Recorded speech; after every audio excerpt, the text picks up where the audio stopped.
Liftoff will start in T-minus 10 seconds.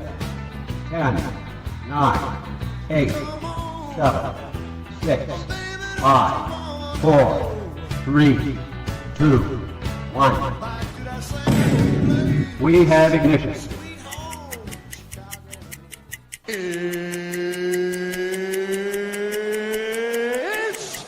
time! 15 seconds from Game 7 or from championship number 6. Jordan, open, Chicago with the lead! Behind the screen, Pfeiffer got a piece of it, it comes off. The Chicago Bulls have won their 6th NBA championship. Tying run at second, 2 out, Palmero over the head of Jenks. Uribe charges, throws, out! And the White Sox have won the World Series. To the far side around the 8-yard line to Hester. Under it and to the middle of the 15, to the 20, breaks free of the 25, to the 30, to the outside, 40, midfield, 40, 30 to the coast, 20, 15, Hester 5. Oh!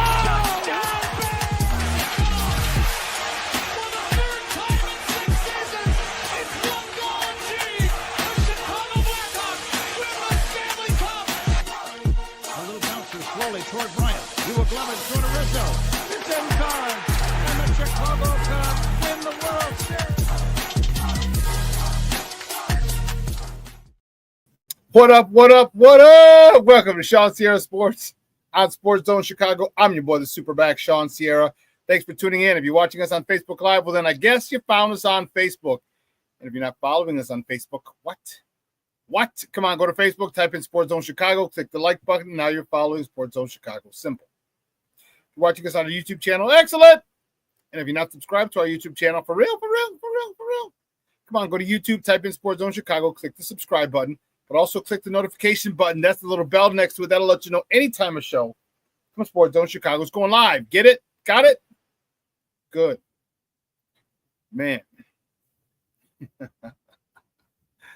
Guys, I hope you.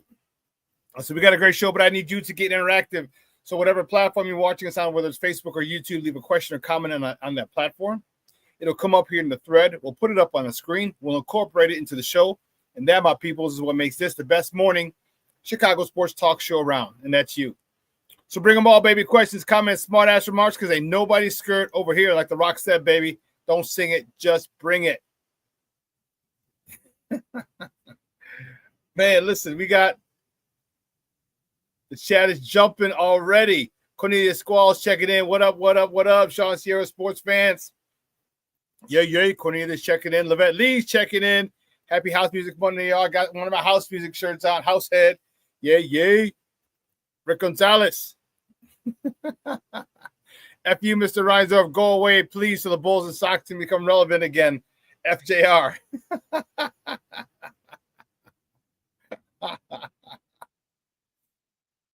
That's awesome. So should that be one? Never mind. I'll save it. What's up, Rick? Michelle Walls in the Mickey Figgy House. What's up, Papa? How are you? Says what's up on the House Music Monday morning, Superback and peeps. Thought of you, Shawn. I had burpees this morning. Stupid burpee. Burpees are dumb. Anyway.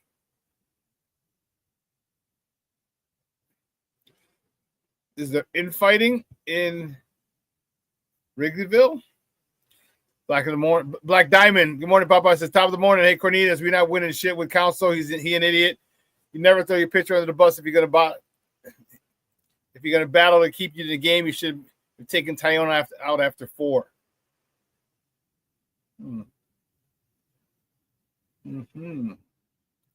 Brandon Shush checking in. What's up, Papa? How are you? Thank you for tuning in. I appreciate it.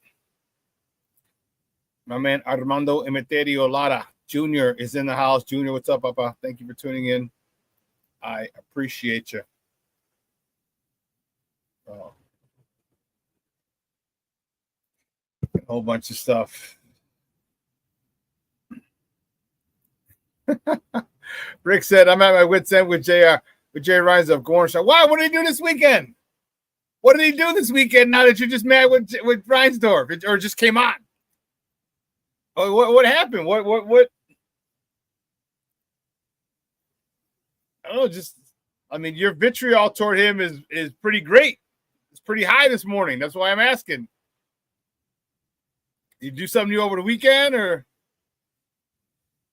Shawn, let's see. We did ended up doing 15.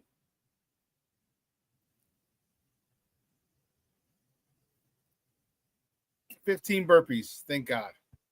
That was all. I know I'm going to do this again. I'm going to watch the fireworks on TV. Oh, for the 4th, Brandon? Okay.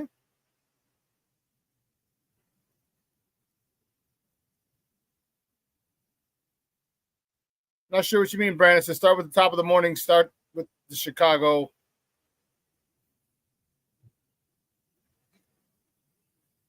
Yes, only 15. So the workout, we had 2 4-minute AMRAPs, as many rounds as possible.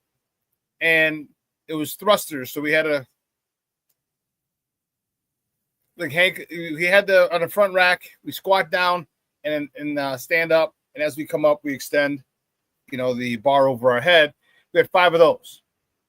Well, each round was 5 that and 5 burpees, 5 thrusters, 5 burpees in 4 minutes. As many rounds of those as possible.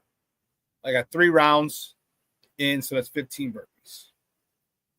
Rick said, tired of the stupid moves. We just keep standing in place, both the socks and the bulls. Okay. I feel you. Cornelius says, morning, Rick, at FGB just for the heck of it. You're damn right. FGB. Yes. FG Mickey Picky B.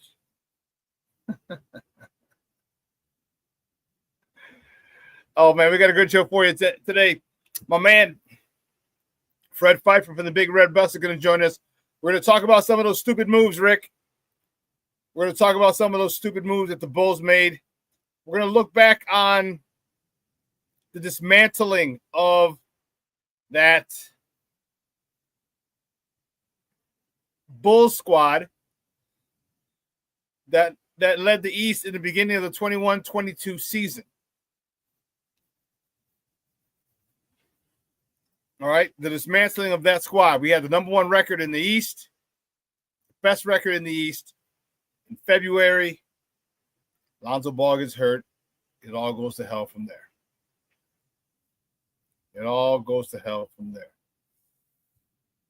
The Vooch, Bashan says, seems like Vooch and P is hard to trade. Well, Vooch, I don't know why that's an issue. P would be hard to trade because you gave that joker an extension. People got to pay him a lot of money, and people don't want to pay him a lot of money. Not what he's shown this far. I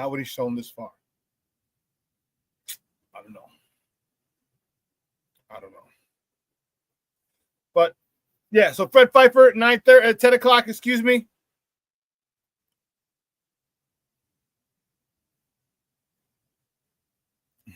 Bert Gonzalez. DeMar DeRozan, Alex Caruso, Alonzo Ball, Zach LaVine. We did not get 1 draft pick for any of them. Like, come on, at FGB. You can always FGB. It's always FGB. You know what? That should be your calling card, Rick. After every comment on here, just put like I hate the stupid moves. Period. I hate the stupid moves by Jerry Reinsdorf. Period. FGB. That should be your calling card. FGB, Rick. Every time you post something, write something in there. Finish the sentence. FGB! Exclamation point! I'm dead serious, bro. That's got to be you. I love it. Rashawn Wall said the Bulls front office don't value draft picks. There you go. You're like that. Just like that, baby. I'm cool with that. FGB. Yeah, baby.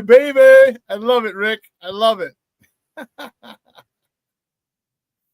Oh, man. Well, peep this. You guys are on fire today. I love it. We got some baseball to talk. Good weekend for the good guys. Not so good weekend for the Northsiders. Yeah. and I was debating if I should put that picture up. I sent it to Junior and his son Mondo about the midseason celebration for you guys. Yeah, we'll probably stay away from that. I got HR in my ear saying, "No, don't do it. No, don't do it." You know, as I'm getting older, I'm trying to live by this creed and this motto. Never say the first thing that comes to mind. Never say the first thing that comes to mind. Okay, never. Because that's the smart ass one. That's the angry one. Okay. Always say the third thing that comes to mind. Because at that point, now you're kind of calm down. Because I know me. I always have a smart ass remark for almost everything. And so I'm trying to live my life, and it's working. Sometimes. Okay, it works. And I want to say something smart ass, and I'm like, But then I'll try to say a second thing, like, no. Then the third thing, like, okay, that's my calm, cool, rational, non-smart ass remark. Try it sometime. I'm telling you, try it sometimes. Hey, listen, if anyone else in the chat wants to just put FGB at the end of their whatever comments they have for the thread, feel free. That's just Rick's thing, but there's nothing wrong. It's it's like the NFL. It's a copycat league. So you're more than welcome, everyone else, just to put FGB at the end of any comment you put. We could be talking baseball. We could be talking basketball. We could be talking hockey. Talking whatever. If you at the end of your statement and you just want to say FGB, by all means, feel free. Please. I implore you. I implore you. Please. Feel free.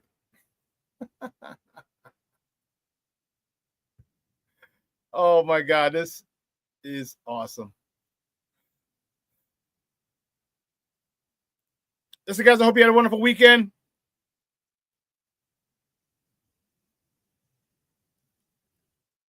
Weather was beautiful here to Shy. We dipped out of the mid 90s into the high 80s.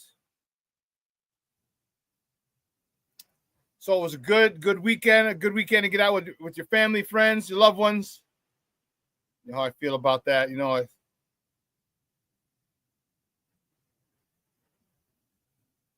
yeah.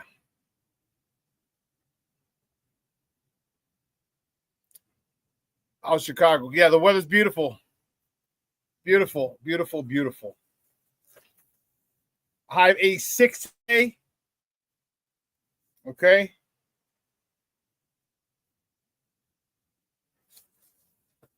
So mid 80s is nice. Not too crazy.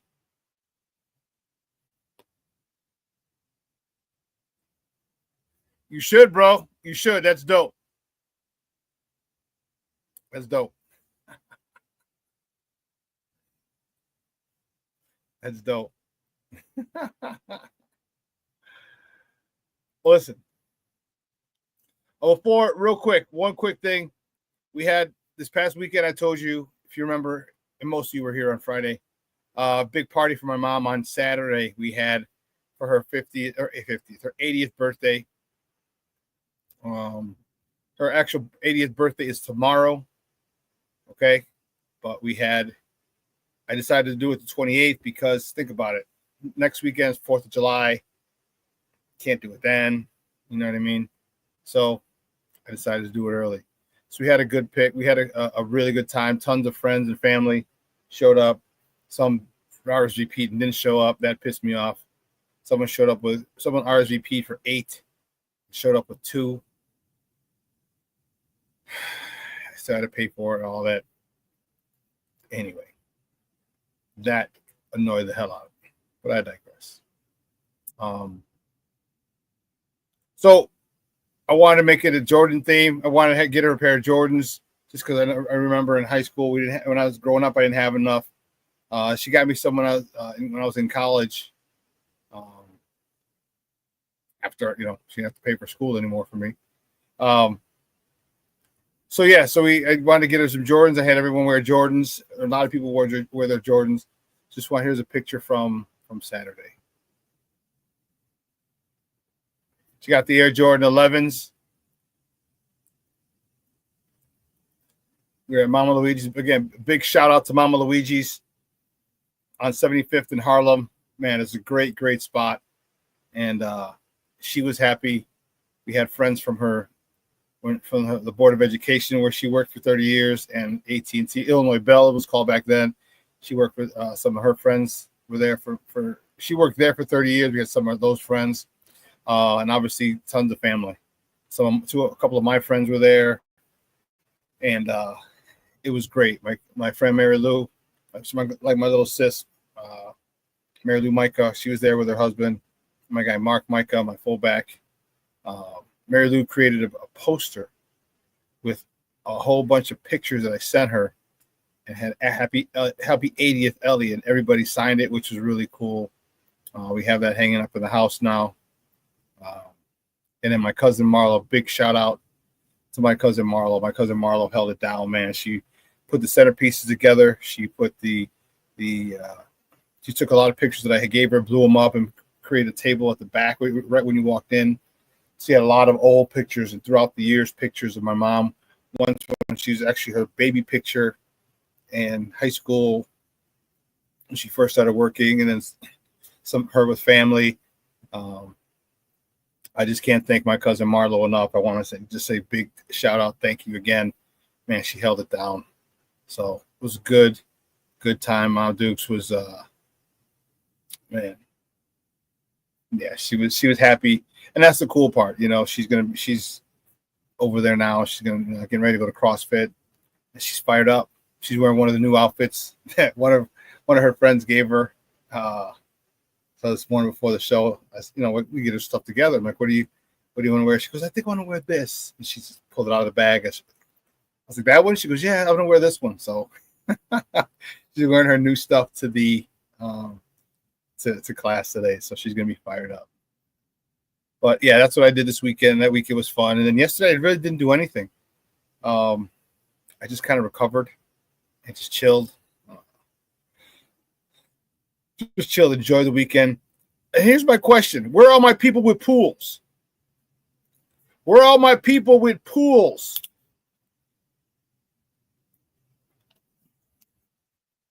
I need me a pool to go to on a consistent basis. I got to call my girl Isela said I can go down there, but she lives down off of Cermak, and she lives right out in the South Loop, right by Wintrust Arena.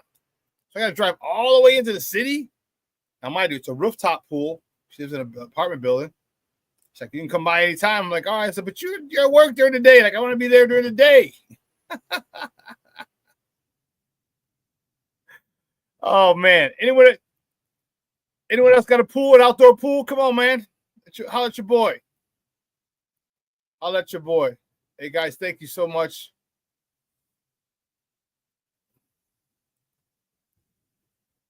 The vet Lisa, happy birthday to your mom. Thank you very much. Black Diamond, happy birthday, Ma. FGB. I love it, Black Diamond. I love it. Michelle Walls, happy early birthday to SuperBack's mom. FGB. Junior says, I remember her 55th like it was yesterday. Holy cow. Wow, 55? That was really, Junior? That was at the condo. That was the holy sheesh. Yeah, I have known you since 97, right? So that's 27 years. Holy sheesh. Damn. That's crazy. Rick Gonzalez says, Feliz cumpleaños, Señora Sierra, FGB. I love it. Kevin Scott says, happy birthday to your beautiful mom. I will let her know. Cornelia Squalls in the house, happy birthday to your mom, a.k.a. the warden.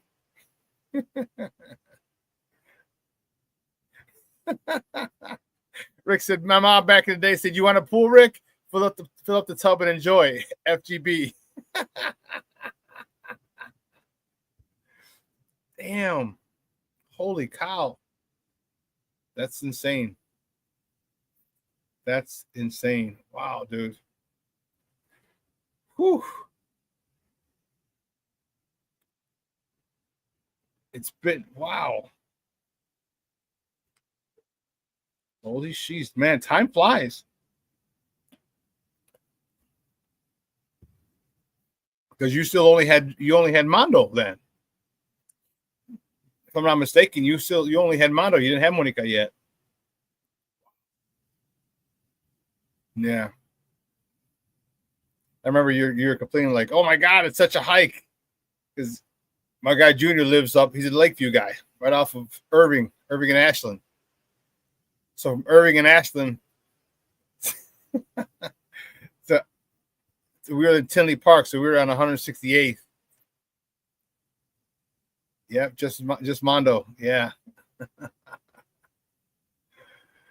Yeah, dude, that's nuts. That's right. And it was nice. It was a third floor balcony. It was a duplex. It had like a little loft in there. It was the top floor. Yeah, it was crazy.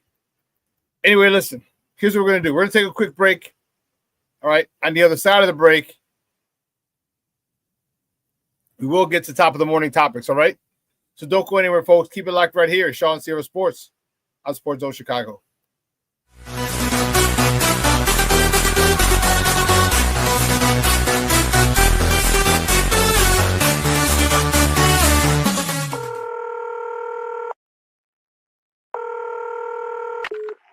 Operator 901, where's the emergency? 127 Brynmere. Okay, what's going on there? I'd like to order a pizza for delivery.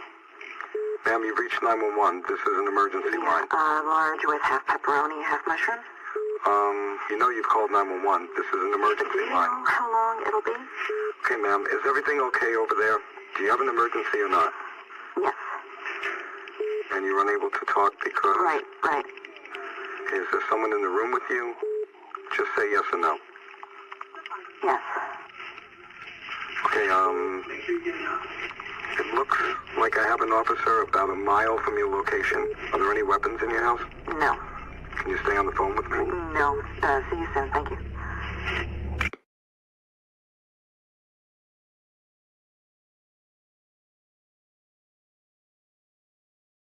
Every day, we take steps to keep the people we love safe.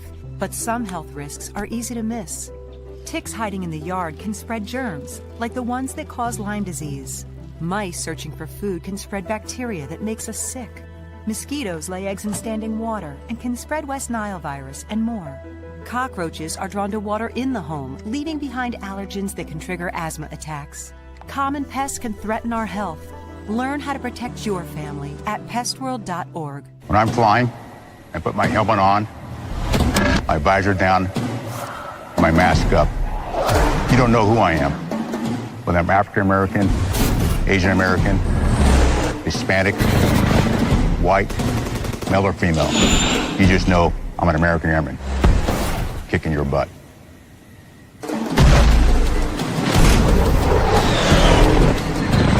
I'm General C.Q. Brown Jr. Come join us.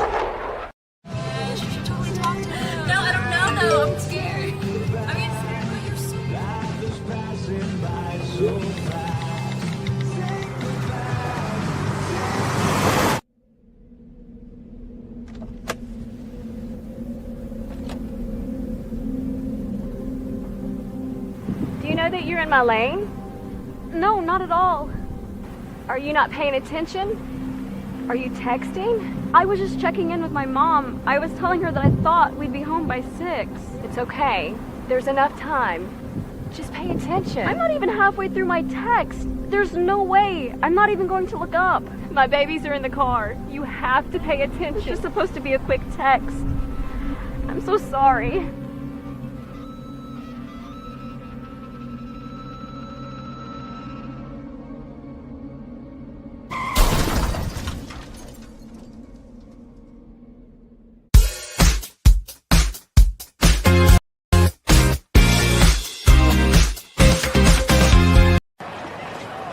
pitch here to Benny. In the air to left field. Ramos is backing up. Talkman tagging at third. The throw home, but Talkman, he will score, and the Sox take a 1-0 lead. Sac fly RBI to Andrew Benintendi. The throw against Ohtani. This could be two. Sosa starts it off. My drop throw to first. A double play turn. 2 down here in this second. Rips this one to right field, and it's going to get down. Slater, he's going to score. My drop, he's chugging in, and the Sox retake the lead. A 2-run double from the rookie Kyle Teel here in the 7th inning. You've got to release the baseball. And now Sosa the bloop, and another one comes in. The Sox put up 4 runs here in this 7th inning. A big crooked number goes up on that board. Welcome back to ShawnSierraSports on Sports Zone Chicago. Those clips courtesy of Chicago Sports Network. Those were the good guys on the south side yesterday. With a big crooked number going up on that board. In the voice of our old Uncle Hawk Harrelson. That's what I'm talking about, baby. Yeah. Yeah, today was a good day. Yesterday was a good day. Brandon Schutz's what day is her birthday? Her birthday is tomorrow, Brandon, July 1st. All right, July 1st, 1945. She was born, 7/1/45.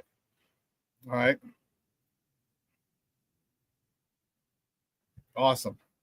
Listen, let's get it crack-a-lackin'. Let's get right to it, guys. You know how we do the first segment of every show. It's called Top of the Morning.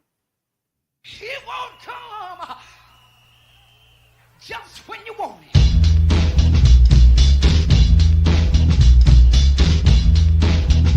Top of the morning to you. Top of the morning to you. Top of the morning. Let's see which way do we go? Which way do we go? Which way do we go? Of course, we're starting here. Start with the good guys, baby. That's what I'm talking about. The good guys from the south side. The White Sox yesterday laid a smackdown on that candy ass of Los Gigantes. Beat the Giants 5-2. Won 2 out of 3 this series. It's a White Sox series winner yesterday. James Cannon, he was on the bump. He got a no decision. He went 3 innings, 3 hits, 1 earned run, 3 walks, 4 Ks. Kyle Teel, as you saw in the highlights, he was 3 for 4 with a double. His 4th of the season, driving in his 3rd and 4th runs on the campaign. Michael Tauchman, 3 for 4 with a double, his 8th. Lenyn Sosa, 1 for 4 with an RBI. His 22nd of the year. Andrew Benintendi drove in his 32nd RBI of the season. The White Sox are off today.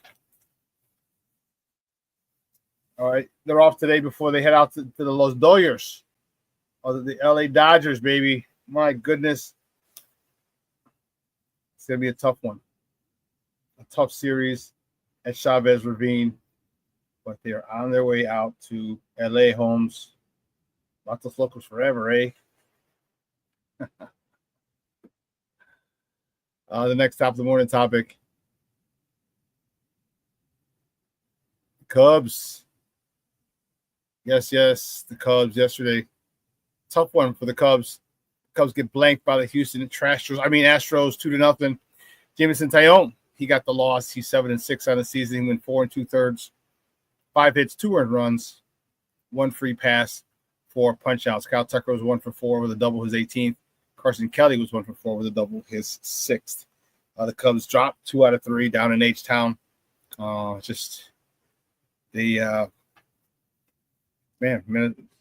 Milwaukee just keeps on chucking. They're chugging along. Milwaukee is 8-2 in their last 10 games. The Cubs are 4-6. The Cubs have a 2-game lead over the Milwaukee Brewers in the division. It's not time to get crazy. Relax. All right. Yes, it's getting closer, but take it easy. Take it easy, man.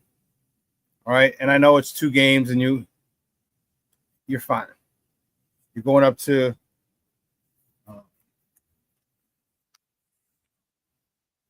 you got St. Louis this weekend. You can create distance and just hope that Milwaukee doesn't keep winning. See, the Milwaukee and Miami are tied. The last 10 games are the only teams who are 8-2 in their last 10. Milwaukee's coming on strong, man. They are not going away. They are not going away. So you're going to have to.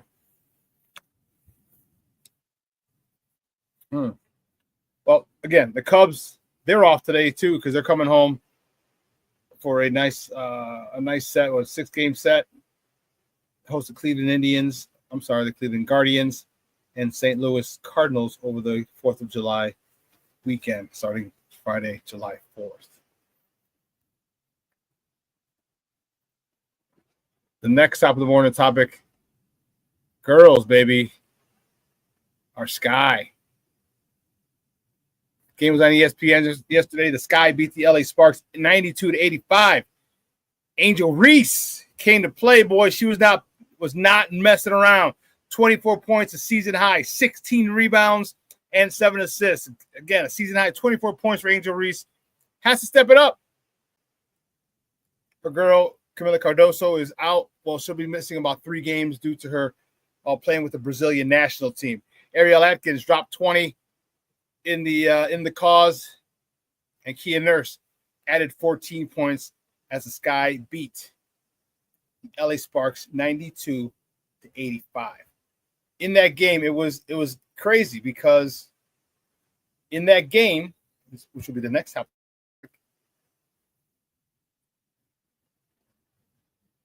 the LA Sparks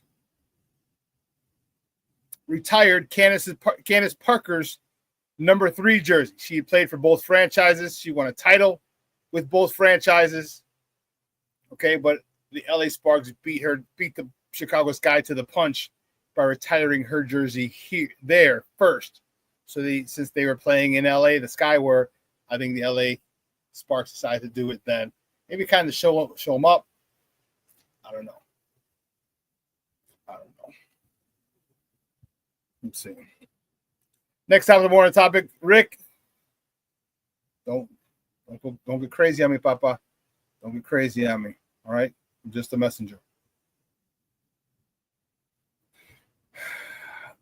The next top of the morning topic. Oh. My tablet over there is talking. It's crazy. My Chicago Bulls. The Chicago Bulls they're going to trade Alonzo Ball to the Cleveland Cavaliers for Isaac Okoro. So here's how that has gone down. This is the dismantling of that. Bulls trade DeMar DeRozan, Zach LaVine, Alex Caruso, and now Alonzo Ball. Here's what they got in return: Josh Giddey, Kevin Huerter, Chris Duarte, Isaac Okoro, Zach Collins, Trey Jones. They got full control of their own first-round pick of 2025, this year's, and 2 second-round picks. All that talent. Now, we could talk about it. We're going to talk about it at the top of the hour with my man Fred Pfeiffer. But Josh Giddey, is he good? I mean, Kevin Huerter, he's supposed to be a dead-eye three-point shooter. We haven't really seen it. Chris Duarte, cut him. Isaac Okoro, he's kind of a physical guy. Zach Collins showed some signs. Trey Jones showed some signs of being a productive player. Yeah, I don't know. Should be a lot more draft picks in there. Listen. Wow. I got to take a quick break. I got to run to the bathroom. Holy cow. I can't believe it. I'll be back after this couple minutes. All right? My bad. Keep it locked right here. ShawnSierraSports on Sports Zone Chicago. Hey, it's your boy, the SuperBack, Shawn Sierra, and be sure to follow Sports Zone Chicago on all social media platforms, on Facebook, Instagram, and our Roku channel. You can find us at Sports Zone Chicago, and on Twitter, we are at Sports Zone Shy. Also, be sure to download our mobile app so you can take Sports Zone Chicago with you on the go.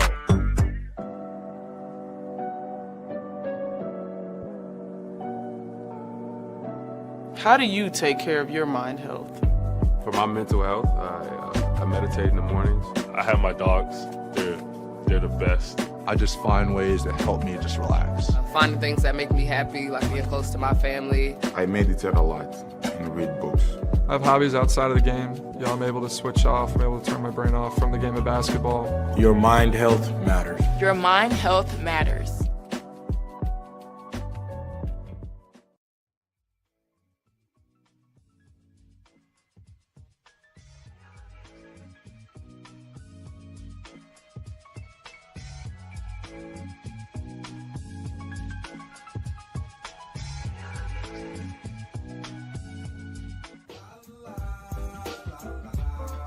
It's a romance sport. What? It's a romance sport like that.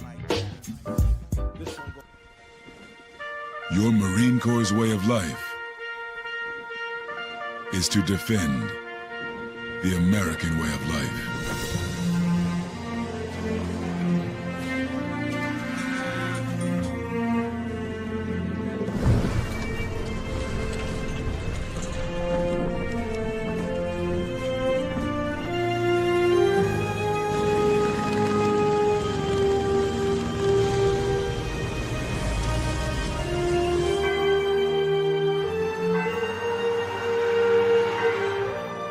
Every day,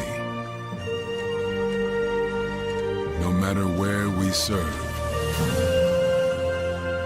we take a stand for our nation, for each other, for us all. The few, the proud, the Marines.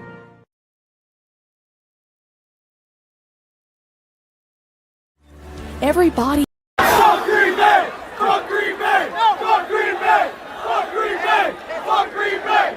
Fuck Green Bay! Fuck Green Bay! Fuck Green Bay! Yes, sir! Welcome back to ShawnSierraSports on Sports Zone Chicago. I thought that'd be a fitting tribute to come out of break, out of a little bathroom break real quick. Oh, man. Let's see. Oh, man, other people checking in. Sean Wallace said, hell yeah, baby. Good guys took 2 out of 3. And here's the crazy part. That was the best bullpen in baseball. The San Francisco Giants have the best bullpen in the major leagues, and they did it, and the White Sox did it against that. That's what I'm talking about. Junior said, I'm not worried. He's talking about the Cubs. He's not worried.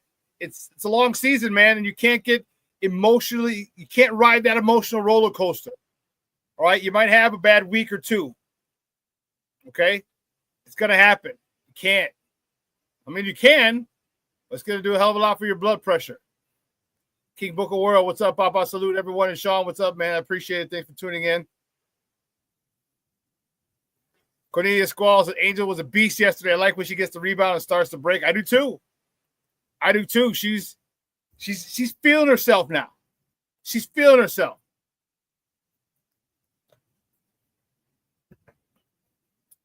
Getting a rebound, putting it up, and one, getting out of the break, and one.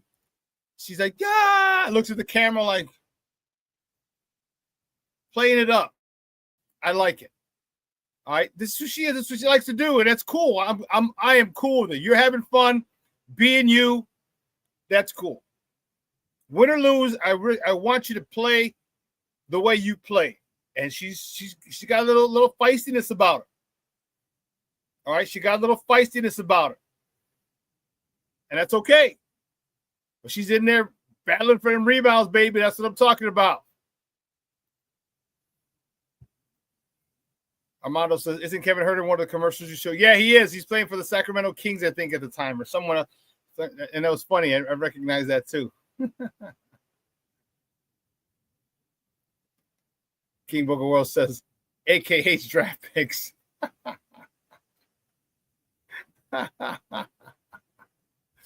Cornelia says, except for Gideon Herter, the Bulls didn't get much back in those trades. Well, Zach Collins isn't bad. He's a piece. And Trey Jones was good, but Trey Jones was just hurt. But I would have liked draft picks. I hear you. But there goes the argument. You want draft picks or proven players? who need a change of scenery. Guys who've been in the league. I mean, look at Josh Giddey. Josh Giddey wasn't this good for OKC. It's nowhere near this good for them. So is that what you want? You want young players who've been in the NBA already that you can kind of develop? Or do you just want – I mean, Josh is about to get a big-ass contract. Black Diamond says they done woke the villain up. Yeah, Angel Reese is – and she's flexing on him, boy. She's flexing on him, and I love it. Cornelius says Angel is good on the give and go. Man, yes, she is. Or the pick and roll. Pick and roll, she's great. Come and set a screen for one of her guards. Dive to the hole. Dump it into her. And the thing I like, if you notice, when she's pivoting, she's using the elbow. She's throwing elbows and shoulders to create space. Elbows and shoulders. Watch her throw elbows, or hook people, or boom, to create space. I love it. I love it. Kevin Scott says, Angel's play is her best way of responding to her critics. Team Angel Reese. I hear you, bro. That's how you do it. That's how you do it. You just come out and play. Junior says, I'm glad Reese is playing ball and not trying so hard to be a social media star. I agree too, bro. Remember, you know what? Keep the main thing the main thing. And the main thing is basketball. That's what got you all those other things. That's what got you on in Europe doing a fashion show. That's what got you in the red carpet here at movie premieres.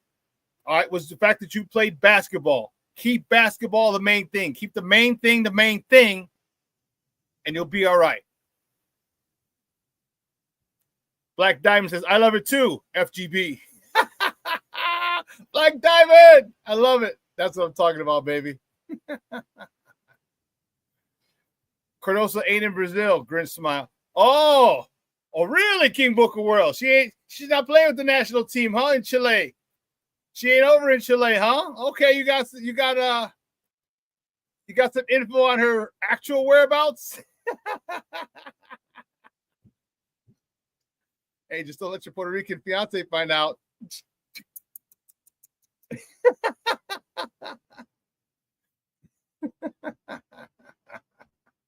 King Booker World, she's leaving tonight. Man, just don't let La Boricua find out, bro. Damn, it's a shorty checking in. What's up, Bubba? I says top of the morning. I'm here listening, just in a software meeting. Thanks for tuning in, shorty. Appreciate you. Appreciate you.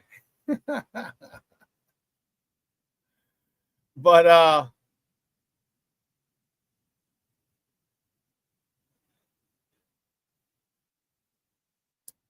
Angel Reese is doing it, man. All right, she realized she's gonna have to step up. We've talked about the villain role. She's comfortable with it. I think a lot of it is her own doing, but whatever works. All right, your job is to perform. And if this is what you need to do to psych yourself out to perform, by all means do it. By all means do it. Because what the hell are you going to say? 26, 16, and 7. What the hell can you say about Angel Reese?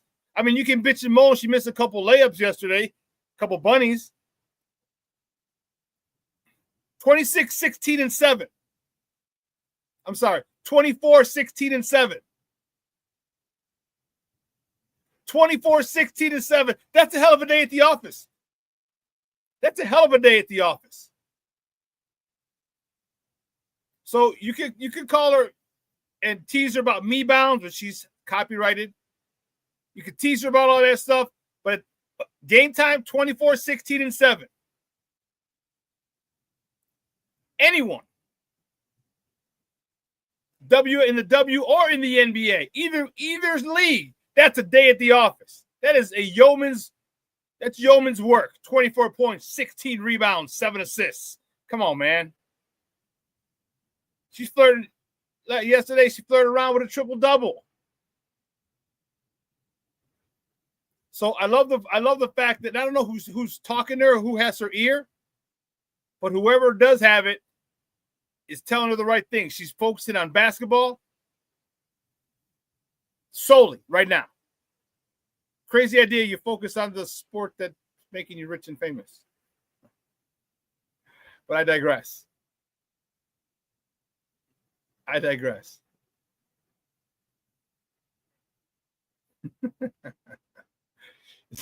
People says, "Go hell no, she's good with the switch in the chancla."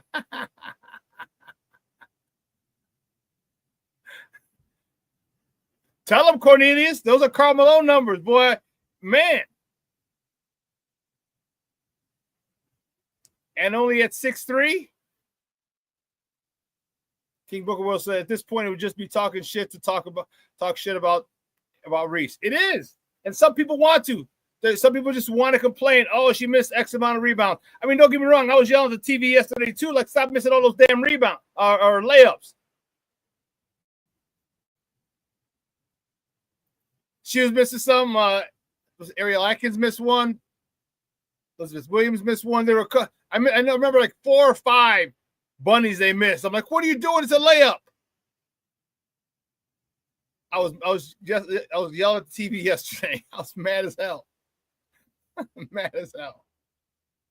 But the cool part about it is they don't play again. They have the whole week off. The Sky don't play again until Sunday at Minnesota. All right, you can catch that game on the U at 6 o'clock. 6, 5. So it's 6. It is 6. 6 o'clock on the U. Channel 26, the U. All right.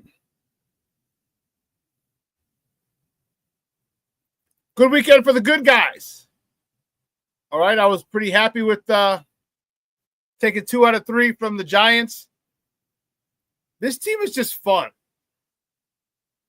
And I know there are times we get blown out. We just don't have the talent, and the youngsters who are talented that we have just aren't seasoned.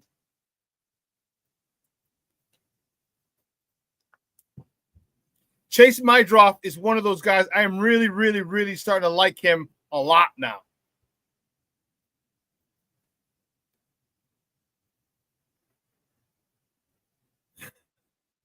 King Booker World, you are a damn fool. He says, one of my most embarrassing misses in a basketball game was a missed crip. I butter rolled it to myself. I walked off the court. You pull a DJ Moore? Just walked out the court.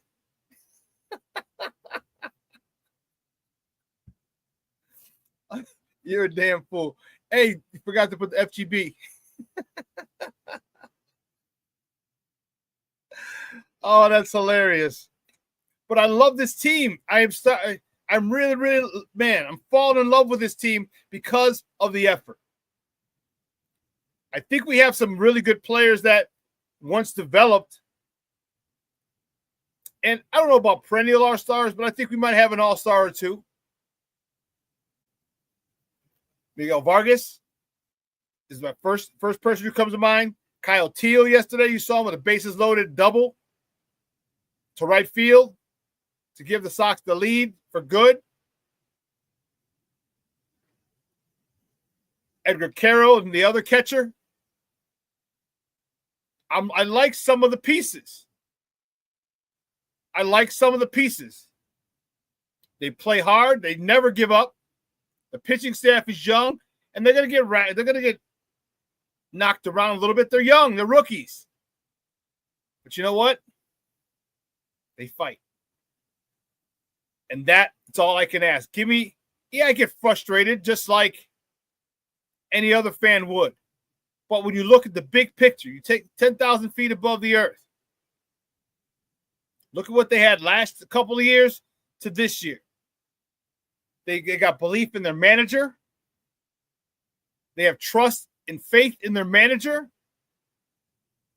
And they bust their ass every inning. Every inning. Of course, you're going to have mistakes. They're human. But they bust their ass in a way that I like to see young teams bust their ass. You know what they're doing? They're earning their stripes. They're earning their stripes right now.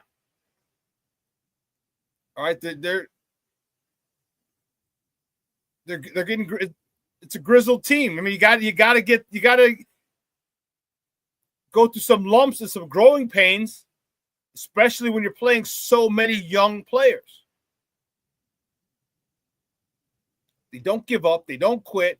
The enthusiasm is there for all 27 outs. And you got to respect that. And yeah, we're not seeing the amount of wins that we want, but we see the difference. And I told you, maybe by the end of July, we're going to start winning a lot more of those one-run games than we lose. So remember, we are at 5-20, 4-20, 5-20 in one-run games. That's going to change. That's going to change. And it's going to be, we're learning how to win is what we're doing. We're learning how to win. Sometimes in the ninth, it's smooth, 3 up, 3 down, Sox win. Other times it's not so smooth. All right, we don't have a designated closer. It's a closer by committee right now. But you just got to settle in. And we have to, and whoever's called upon to close the next game, they got to get it done.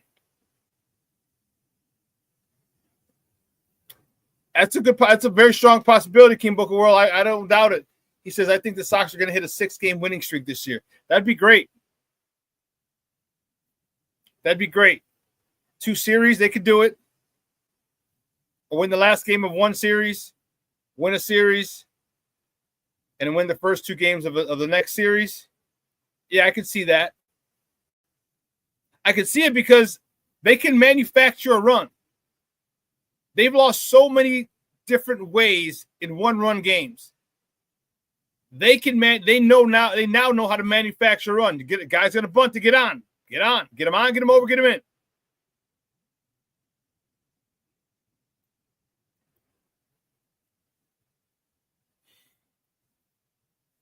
This is a young team that's just so refreshing to see from what we've seen in the past.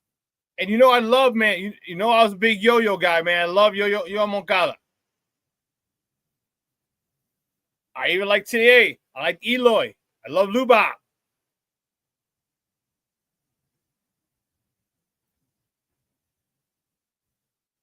But this team right here is, and we're seeing them grow from their infancy. They just get here.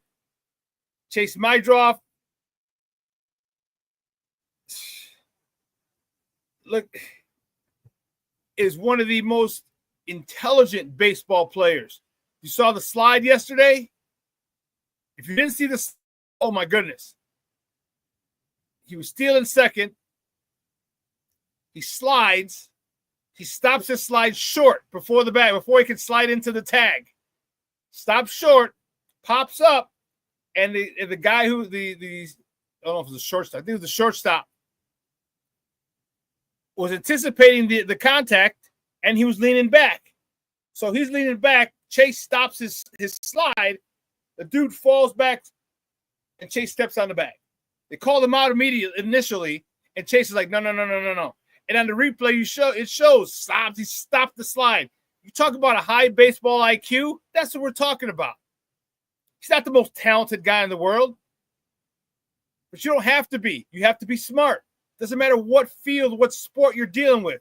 Smart players, people with high IQs, are those the people that you want. Those are those are the guys you build around. In a year or so is when you go get our superstar. Trade for him, draft for him, whatever. We'll see. But listen, let's take a quick break. And on the other side of the break, we're going to switch gears. We're going to talk Bulls, baby. The Bulls. And I know a lot of people are pissed. I know, Rick. Get ready. My guy Fred Pfeiffer's on. He's ready to roll, baby. How many draft tips did we get for all those guys? My goodness gracious, great balls of fire. We're going to talk about that with Fred Pfeiffer on the other side of the break, so don't go anywhere, folks.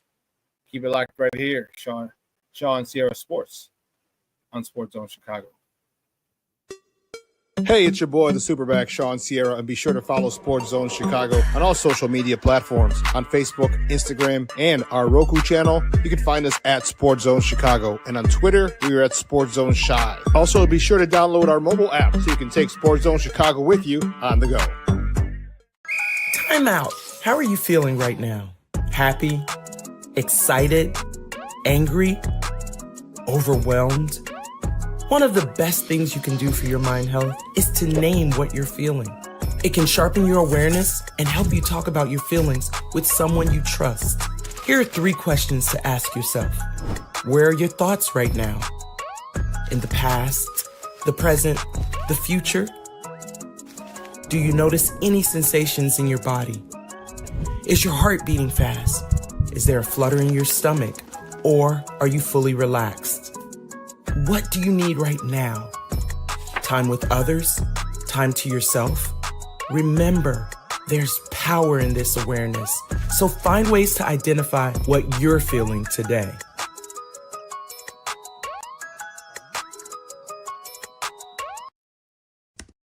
Very efficiently, especially in the last 2 games. Oh, you mean 51% from the field efficient? I mean, incredibly efficient. Banham held up by Kelsey Plum. 8 on the shot clock.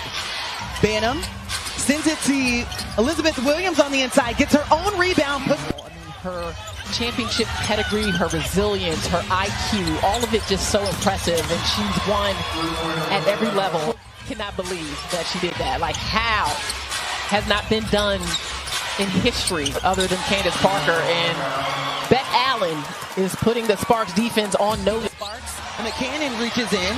There's that pressure. Atkins pulls up, drains it. We've had 12 lead changes. We've been tied 5 times. Angel Reese, single coverage. De'Erica Hamby, not enough to hold her. Welcome back to ShawnSierraSports. Those clips courtesy of ESPN. You heard Angel Reese yelling, and one! Demanding it, getting physical. You saw how she's trying to hook with the elbow, hit the shoulder, use the shoulder to create separation. I love the nastiness, the grittiness of her. All right, I know she's a beautiful young lady, but man, she gets down and dirty. She does the dirty work. She does the dirty work, and I love it. I love it. How else do you come up with 16 rebounds? She also set a WNBA record yesterday for 4 consecutive games of 15-plus rebounds. 15 or more rebounds in 4 consecutive games had never been done before in the WNBA. So keep talking shit about her. Keep doing it. All she's going to do is come out and give you 24, 16, and 7. 4 straight games of 15-plus rebounds, at least 15 rebounds. Come on now. As a second-year player, as a sophomore player in the league, led the league in double-doubles last year. Come on, man. This girl she's the real deal. Unorthodox as hell. Unorthodox as hell. But she gets the job done. Keep going, girl. Keep going. I love her. I love that they're allowing her to be her, which is awesome. Well, man, let's talk about the men's. We're going to talk about the mans. My next guest is a good friend of the program. I'm fired up to talk to him. He's a host of the Big Red Bus. You can find him on Twitter at CBEFred. Guys, let's welcome back to ShawnSierraSports, my man, Fred Pfeiffer. Fred, what's up, Papa? How are you? No, you got your mute buttons on. I can't hear you.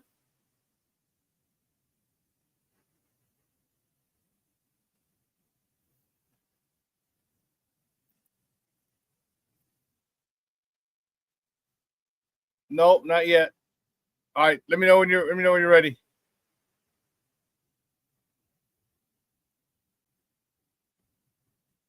King Booker World says Acme is a perfect name for this clown show, named after a cartoon company whose shit never works. Remember in the Roadrunner, it was always Acme, ACME, Acme. Give me a thumbs up, Baba.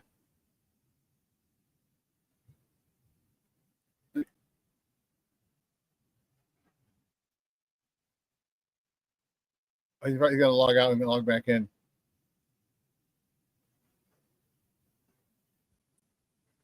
Shawn, can you hear me now? I got you now, buddy. Thank you. I'm so sorry, brother. Every time this happens, I'm going to definitely get better at this. I'm just so excited, even I'm having technical difficulties about this after this move with the beloved bull. You're not happy about it? Here's the first question. Cornelius says, all right, morning, Fred. All right, what do we get out of this draft? Well, the draft, we got a project. This guy's not even close to ready. He's 18 years old. I mean, he's younger than Cooper Flagg, I think, by 3 days. So as far as a player and he's got tools. He's 6'10". He's about 198. He needs to get stronger. Excellent in transition. His shot is broke. But I think what they saw here is, I don't want to ever compare anyone to Giannis, but if you look, Giannis was 6'8" when he was drafted, about 198, about the same weight. I think within 2 years, he put on 30 pounds of muscle. He was right around, or 20 pounds of muscle, about 220.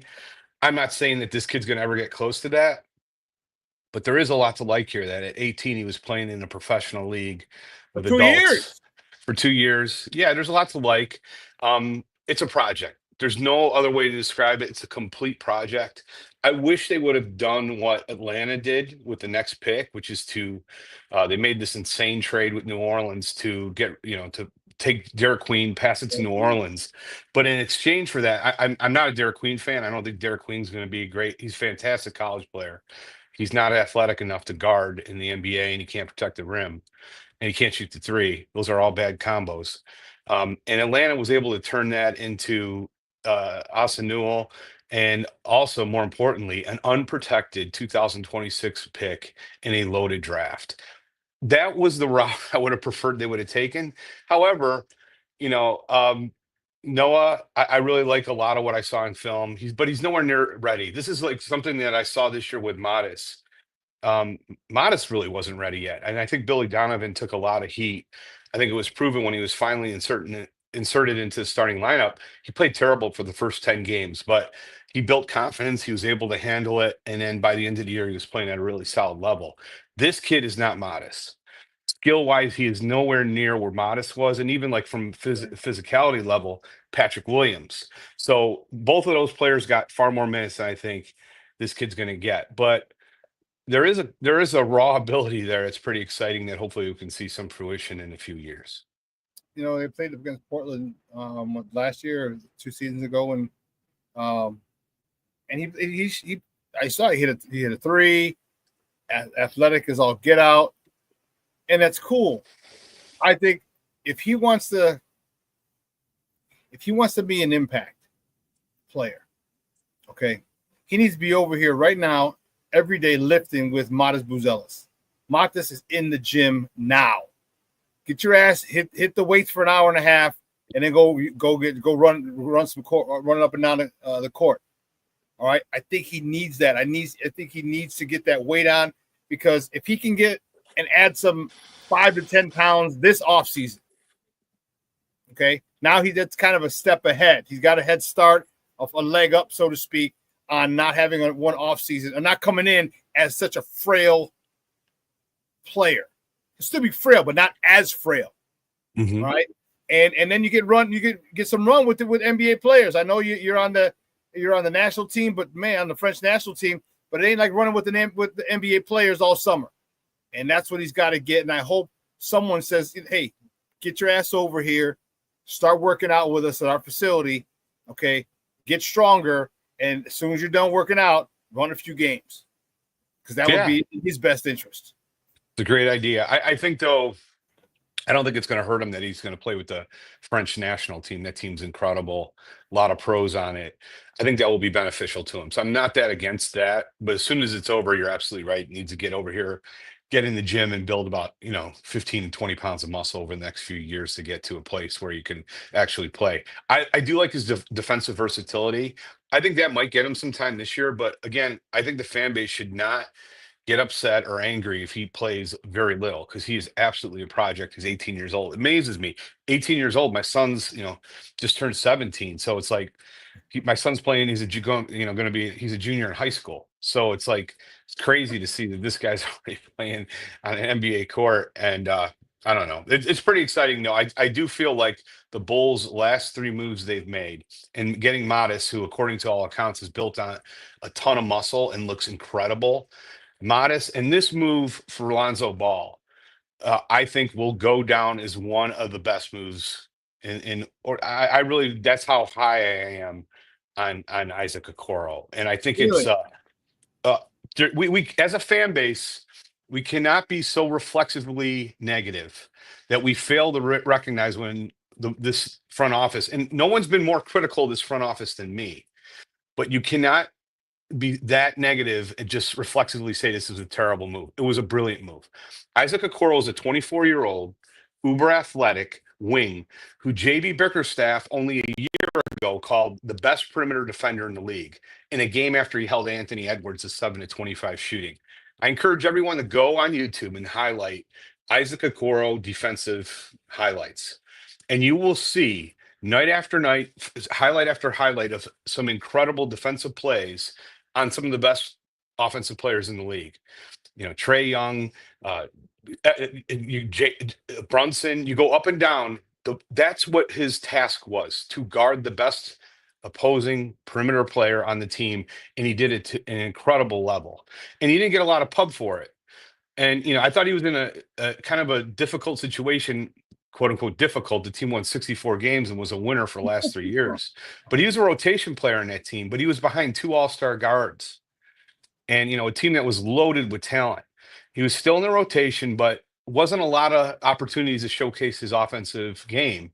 And more importantly, 2 years ago, that team was 29th in pace. What does Isaac Okoro do well? He's in the 87th percentile in terms of like fast court, just up tempo finishing. And so that this offense that Billy has developed is suited perfectly to his game. I think you're going to see a kid really make a jump. I am uber excited about this. And not only that, Chicago doesn't really know him. I think I could tell it's clear that people aren't aware of him. They're going to love this guy because defensively, there's no one on the team now that's even close to him. It's Isaac Okoro, and then there's like 4 or 5 spots in an aisle. But this guy is easily the best defensive player on the team right now.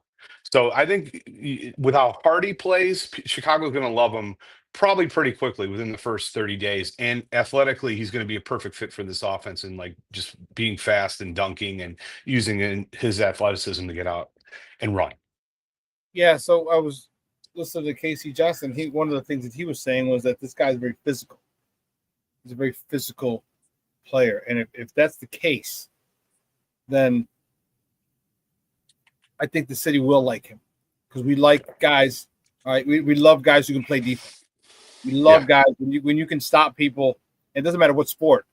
When you can stop people. I mean, hell, how much did we love Duncan Keith? All right, he's a fenceman. Right? And you can play defense. I think that's going to go a long way in his popularity here in Chicago. Because I didn't know about him. I didn't know a lot about him. I was annoyed. This thing I put up a moment ago. All right, we trade DeMar, Zach, Alex, and now Lonzo Ball. We get Giddey, Herter, Duarte, Okoro, Collins, Trey Jones. We got the complete rights to our first round pick this year. All right. And then we got 2 second round picks as a pull. And we're wondering why. And Bulls fans are mad. They're like, they wanted more draft picks. And my question to Bulls fans and my question to you is, would it be better to get more draft picks here? Or do you want players that have been in the league that you feel need a change of scenery and that you can develop? Josh Giddey was allowed to flourish. Kevin Herter, Isaac Collins played pretty well for us. Again, I'm not putting him in the All-Star game, but he played well for us. Trey Jones played well for us, but he was hurt a lot. What is your thought on the lack of draft capital we got for those those trade situations? There's no debate that before this move, the Bulls waited too long on every single asset that they had. And in doing so, they were unable to get any draft assets. And I agree with all of that. There's no debate on it. Like they waited too long to trade. The only one you could maybe argue that they traded at the right time was Caruso. It is GM malpractice that you weren't able to also get a draft asset in return for Alex Caruso, period. He was an incredibly high demand. what I think people are missing here, and I think you can even make the case about Lonzo Ball. I was furious. I was the only person out of my circle of friends who was furious that the Bulls did not trade Lonzo Ball at the trade deadline. They had one deal on the table with Memphis that has since been corroborated and proved to be true, which was the Memphis pick this year for Lonzo Ball. And they turned that down for one reason. Oh, well, two reasons. Number one, at the time, Memphis, I think, was second in the West. So it would have been a late first round pick. And they would also had to take on Marcus Smart's contract, which was $20 million a year. So that would really tie things up this year, decrease the flexibility for them to do things. That said, I wanted them to take that deal, and that would have ended up being like the 18th pick, I think, this year. So that was a mistake. You can't fix those mistakes. The fact is, since that trade, Lonzo Ball's value has decreased again. He didn't play again for the rest of the year. He hasn't played in a game post All-Star since 2021. That's 4 straight full seasons. The All-Star break on.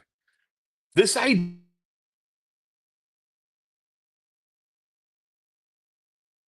Roger. I don't know if we got you frozen there, buddy. Got you frozen there. Let's see what if you come unfrozen or not.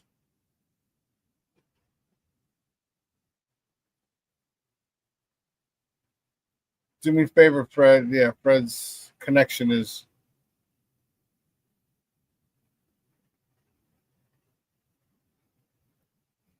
Well, he might have to just log out and log back in again. And I was really interested in what he had to say. So Lonzo Ball hasn't played post All-Star since 21. Wow. Again, 4 seasons. Yeah. Are you there, Shawn? Can you hear me? I can't hear you now. Yeah. Hold on. There you go. Can you hear me? Gotcha. Okay. So this You're idea talking that about Lonzo Ball, 4 straight seasons he hasn't played past the All-Star game. you haven't played past the All-Star game. So this idea that, and yes, you were able to get a late first rounder at the last trade deadline. He then missed the rest of the season. So like this idea that he was going to garner a lot of draft picks is insane. He might have got multiple second rounders. I'm telling you, the bet that Isaac Okoro is going to be could take that jump as an elite player, the odds in that favor are much higher than any second rounder turning out to be anything. Everybody likes to throw out, well, what about Jokic? Yes. I think it's 1% of second round players actually have made an all-star team. It's less than that. It's incredibly unlikely. Most of them don't even make the team. Most aren't even in the league. So this was a great move. And I think I'm really saddened just to see the general reaction about it. And I think it just has a lot to do with people don't know who Isaac Okoro is, but you're going to be really freaking excited. Here's a quote from JB Bickerstaff, which I can't repeat enough. Isaac Okoro, in my mind, from people's perspective on the outside in, is really underappreciated. There are so many things that impact winning that don't go into stat sheets that Isaac does. The way he makes his teammates feel when he does those things, you can't put a number on that. Corroborated by Jimmy Butler. Okoro takes all the right shots. He gets stops and rebounds. He's always passing the ball to the open guy. I really like his game, end quote. He is a winning type player. A la Alex Caruso, everybody points out, well, his numbers aren't great. He does things that impact winning. It's exactly what Isaac Okoro is. And so this was exactly what I was going to ask you. So he's going to be like our version, going to be basically like Alex Caruso. Yes, obviously Alex is older and more experienced, but as far as everybody likes to throw out that term, the DAWG, that's 100% what Isaac Okoro is. He plays with a high motor. Shawn, the next time you see him play, I will be shocked if you do not like this guy. This is exactly the kind of player you're going to like. Plays hard defensively, busts through picks, extremely physical, finishes strong, athletic, fast, never turns it down. I saw some moron on Twitter compare his stats, his counting stats to Patrick Williams. Patrick Williams, since he joined the Bulls, has really had nothing but opportunities. There's been really no legit power forwards to compete with them. They moved Laurie away. Thad Young was probably the best player, the power forward that they've had outside of Patrick Williams since they traded away Laurie.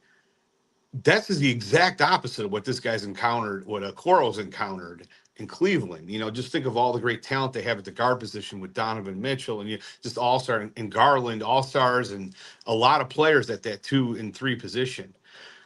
So I feel like he's the kind of player who's been kind of caught up a little bit in that, and his stats aren't as good as other players who've been given more of opportunity. But the stats they don't look at is how he busts through picks, how he takes the best, perimeter offensive player every freaking game and just wears that guy down.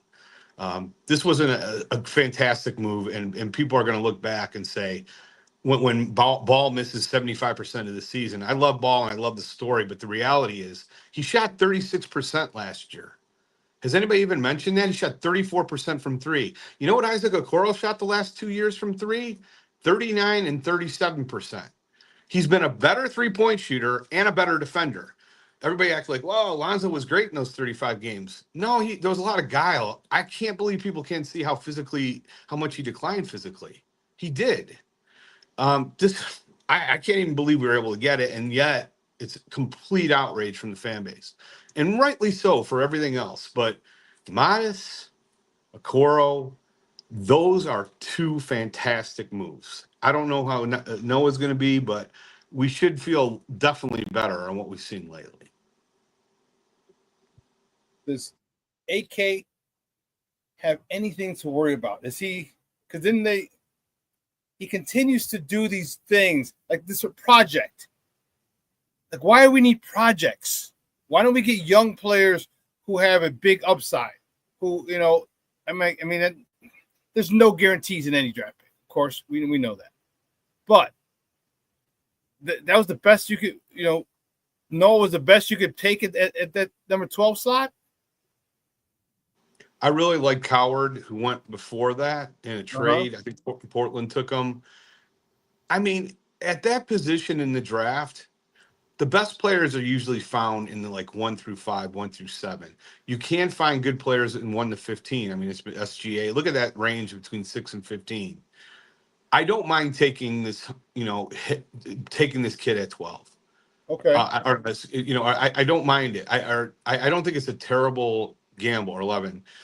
I don't think it's 12. I don't think it's a terrible gamble to take a kid who's 6'10", 198, who's 18 years old, who can. It's not impossible to see this guy kind of develop into something. Yes, a project, but I think he's a little bit better than that. And the fact that he's actually competed in a men's league, I just don't think anyone should expect anything out of this guy this year. And I think that's kind of the mode we should be in, as an organization. Like, I wouldn't just say automatically, oh, we should try to win this year. I mean, I still think we're right now, if the team went into the year as is, we're probably going to win more than we expected just because the East is so down. Yeah. But I am 100%. Let's just look at Modest. If Modest takes the steps that I think he will, based on what I'm starting to hear how he's been this summer, this might get really good. Unless they trade Kobe, they have to move one of the guards. So now I kind of feel like Io or Kobe.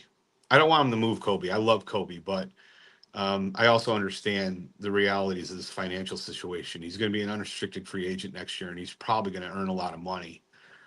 But I feel really good about going into this with Giddey, Kobe, Okoro at the 2-3, and then Modest at the 4, and then Vooch at the 5. Actually, I think that lineup actually has the potential to surprise a lot of people. I'd like to upgrade at 5. Okay. How do you see this Bulls team, piggybacking off what you said? All right, East is down.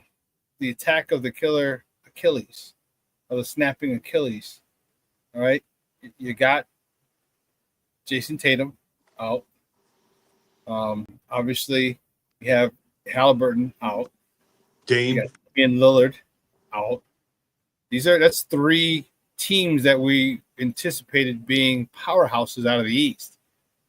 How's that going to affect the Bulls? Do the Bulls jump up due to, the fact that they made the play-in a couple times? Does it bump them up a couple spots maybe into the playoffs without the play-in? How do you see this Bulls team faring now that the East has been ravaged by snapped Achilles on a couple of their key or better teams? Yeah, it's an interesting question. So if we look at the teams that finished ahead of them, I'm going to name them all. I'm going to say, is this team ascending or descending? I'd like to ask you. Let's run through it. The Hawks. I want to say ascending. That's absolutely right. 100%. So that team is going to move up too with the Bulls. The Heat. I would say descending. I just think I'd say descending. I agree. I think the Bulls should finish ahead of the Heat. If everything is, if we go into next year with the roster as is, a lot depends on Vucevic, and we can get to that later. The Magic are ascending, right? Yes. We can debate it. Yes, they are. Pistons are ascending. Why even debate it? So those are the three of the four teams immediately in front of the Bulls. Three of those four are ascending, and the Heat are descending. I agree. So they're going to go up, but that means Indiana's coming down. Milwaukee's coming down. Yes. Boston's coming down because I don't think Jason Tatum. So everyone, in my opinion, everyone should just set up because Boston's not competing for a title this year. All right. Indiana's not going back to the finals this year. All right. I don't see Milwaukee going back. Milwaukee might be able to because they went to the finals without him. But I think he's a big part of their chemistry now where you kind of need him to go back. Or, since 21 was when they won it. Yeah. Yeah. So I just see everybody moving up. And I think I agree with you. Yeah. I do see. So I think there's three teams definitively ahead of the Bulls. The Cavs, the Knicks, and I would also say the Pistons, and probably the Magic. So four teams. It's a matter of, are they going to be able to surpass the Celtics? I'm not sure. I mean, they still have a lot of talent. Jalen Brown and White. So I think it's possible they'll probably be in the 6, 7, 8 range. But that's not necessarily too bad with the direction that they're going in with a far younger and more athletic team. I do feel like the center position is the issue. So you say the Bulls are 6, 7, or 8? 6, 7, or 8. I would say the Bulls right now are a playoff team. If they don't make any further moves, probably around 6, 7, or 8. So they're going to move up from 10 to 6, 7, or 8. It's going to be a battle between them, the Heat, the Hawks, and that whole area. But every team below them, I think, is on the downward trajectory, with the exception of Philadelphia. Philadelphia could hop in there too. We'll wait and see if Embiid is healthy. But what are the odds of that? Guys, we're joined by Fred Pfeiffer. He is the host of the Big Red Bus. All right. We're talking Bulls basketball here on ShawnSierraSports on Sports Zone Chicago. Is this kind of what Billy wants? Because we see Billy seems to have a knack for developing young players. All right. He did it well in college when he was in college, and obviously the young players are 17, 18, 19 years old. He's getting another young player, 18 years old, who's, as we've talked about, played for 2 years. 2 seasons he played in a grown-ass men's league. So he's not playing in the G League. He's not playing in high school or college. These are grown-ass men. Is this kind of a pick that Billy can really go to work with and really, really develop into something special because of Billy's track record? I think so. I'm a big fan of Billy Donovan. Shawn, I know you're not, and I know there's a lot of people listening to this who aren't. I'll just point out that last year that team was top 20 in defensive efficiency. There is no stat that is more predictive of a team that's going to make the playoffs than defensive efficiency. The top 13 teams in defensive efficiency, led by OKC, all made the playoffs. The bottom 7 all missed the playoffs. The Bulls were 19th. And I'd like to ask everybody listening, who are the real elite defenders on that team last year? Io was a good defender, and he missed half the year. It is a miracle what Billy Donovan did with that team defensively. Vooch is a turnstile. He is a rim presenter, not a rim protector. He's horrible as a center. And then Giddey's terrible defensively. Kobe's not good defensively. up and down that lineup, Patrick Williams had a down year defensively. Up and down that lineup, there was no defensive talent, yet they were 19th. Now you bring in an elite defensive perimeter player in Okoro, and I think they're trying to address that. Hopefully Modest improves. Modest was really good as shot blocking, but he was not good one-on-one defense. He wasn't big enough. He was oftentimes just out physical. Bullied, exactly. I think he's addressing that. Like, I believe whatever is given to Donovan, he's one of those coaches that adapts his system to the talent. And I think he's finally getting in players that he really wants in terms of how he wants to play, which is at a fast pace, which worked with Pacers last year. Excuse me. And I think they're starting to add some pieces on, like in a Okoro that are really going to help him, defensively and kind of build the team that he really wants. So I'm pretty excited, lately now, I got to admit, because I think Acme's been done a lot better with the Modest pick. The Modest pick saved their job, in my opinion. That's why they got the extension, is because I think they saw something with this guy and he made the pick. Extension? What's that? The secret, the quiet, the hush hush extension? Yes, the hush hush extension, which, be honest, he didn't deserve, no doubt.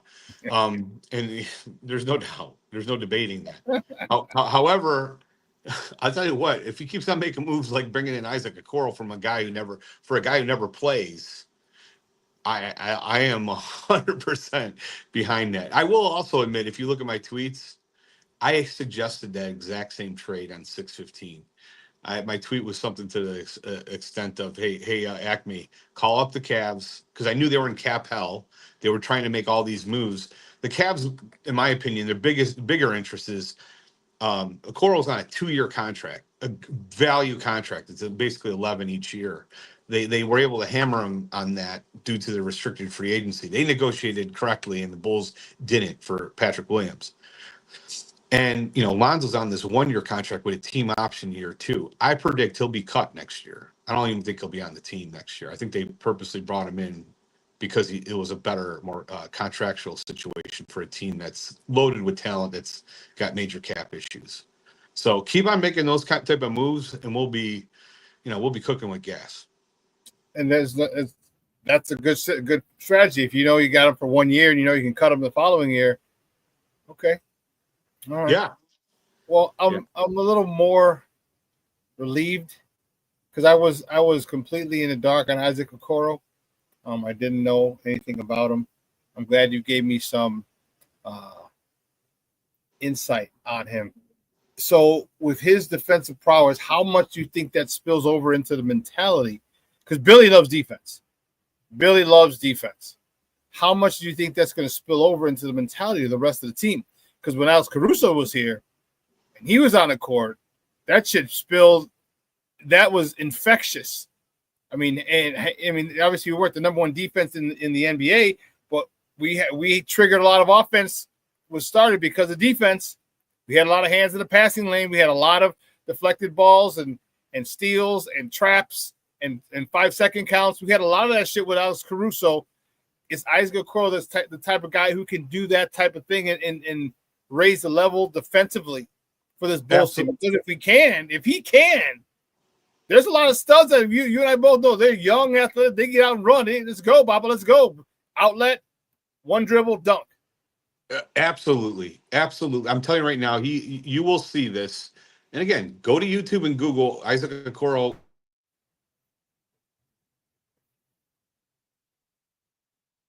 Poor man's Caruso right now at the age of 24, and he's going to continue to get better. So I am uber excited about this move. He's going to inspire his teammates to play harder defense, and more importantly, he's going to take those assignments off of Kobe and or Josh Giddey. Like, I thought Kobe last year, it's hard enough to be your primary offensive engine, but when you're also go up against the best offensive player on the opposition who's in the backcourt, that's extremely difficult. And so I think this is just an incredible move that's going to help Kobe in that respect, and Josh. But Josh was never given those assignments because he can't handle it.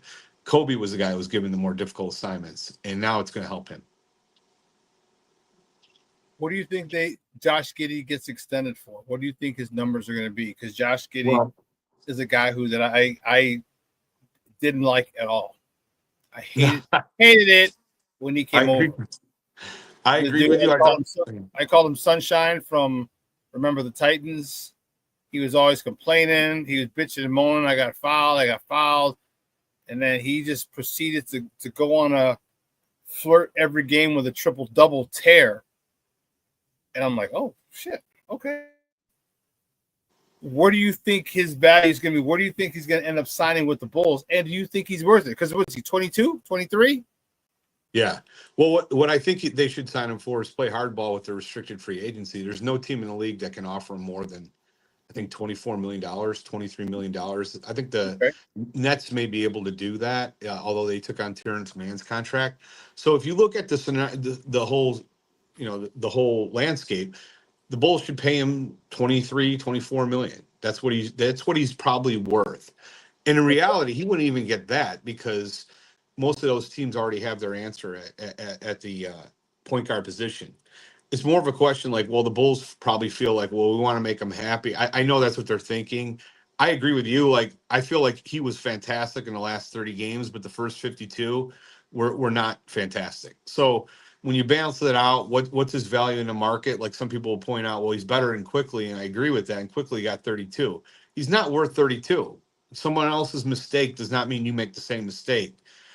In reality, what the market would dictate, he's probably worth 23, 24. I think the Bulls will pay him 29, 30 based on just their past mistakes. They paid Patrick Williams a ridiculous contract at $18 million a year with a fifth-year player option that he didn't deserve. But I do feel they kind of learning from those mistakes and are not going to continue to do it. They gave Vooch a 3-year contract that nobody, extension, second contract that nobody in the league would have given him. They might have given him 2 years. I think they're getting smarter, hopefully, and realizing a lot of their mistakes. But I suspect they're probably going to pay him 29 to 30 on average for 5 years. This is not AK's first run. He's not a rookie president of basketball operations. Like it's not he helped build that team in Denver. It's mind-boggling to me the fact that you're like, well, they learn from their mistakes. You shouldn't have those types of mistakes when this is not your first rodeo.